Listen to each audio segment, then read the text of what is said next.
Welcome to the Learning Pines YouTube. We hope this video helps. You start by verifying prerequisites and then load the pre-trained model. Do this now so you avoid later compatibility issues. First, make sure your Tensorflow version matches the model requirements and that GPU drivers are available.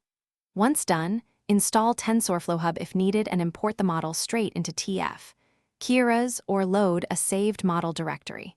This initial load is the critical first step because it defines input shapes, preprocessing, and whether you fine-tune or only infer. Next, prepare your data to match the model's expectations and adapt the architecture as needed. You should inspect the model input shape and preprocessing, resize and normalize images accordingly, and use TF data pipelines with batching and prefetch for throughput.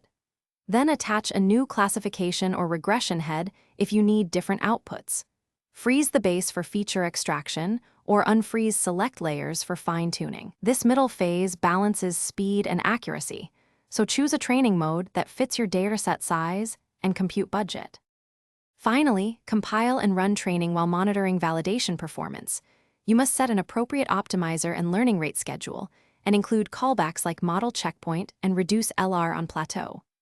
Once training converges, evaluate thoroughly and export as a saved model or convert to TF Lite for edge use.